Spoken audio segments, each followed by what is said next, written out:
We're dealing with the subject matter of why is it so focused on in the legal world that you require a legal surname? Why is that so enforced on the birth registrations in legal society? Well, it's because you're deemed to be a legal participant by birth.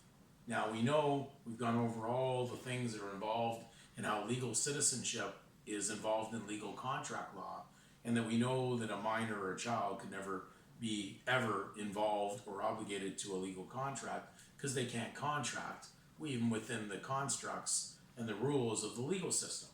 But why are they so needing that symbolically to be on the birth registration document the parents fill out at the hospital? Well, it is a symbolic legal foreskin. And we have to understand that this is a spiritual journey that we're actually in, and that you're in something that is there to reflect the position that all were born in under Adamic sin. You were born into something that said you were a sinner and a debtor. So they had to come up with a concept for those who were going to remain in sin and debt. So they came up with the title of a surname. And the lawyers represent the will of the devil.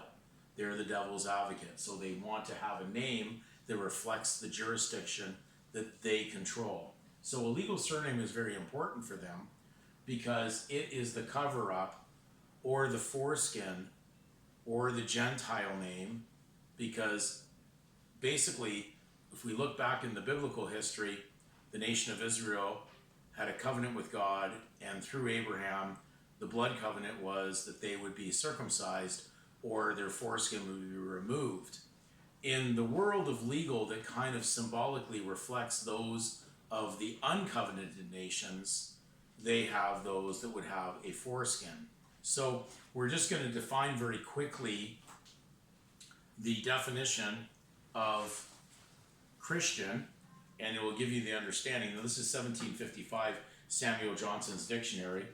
It says the name given at the baptism distinct from the gentilitious name or surname. So it's separate, it's distinct. It's not the same. Then we're going to go over to Gentile, and this is very simple to understand, though most people didn't realize this was occurring in the name that they bear.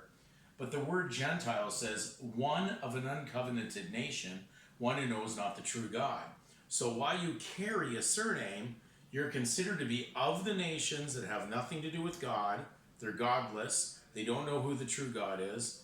You do not have a covenant with them, and therefore you're under the legal system. So until you accept Christ or accept the sovereignty of God, you would have a legal foreskin in their arrangement.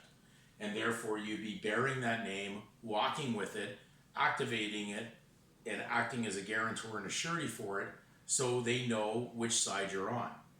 So therefore, once you accept the redemption of Jesus Christ, who is your sovereign, your king, then you would no longer have a surname.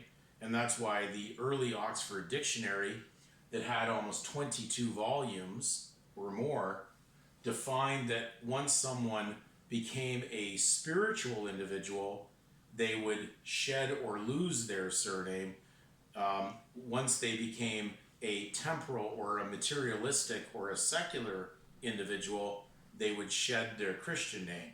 So that's why the court system, when you walk in there, will always refer to you, because it's a civil monetary court dealing with those that are unbelievers. They refer to you only as Mr. or Master of that last name.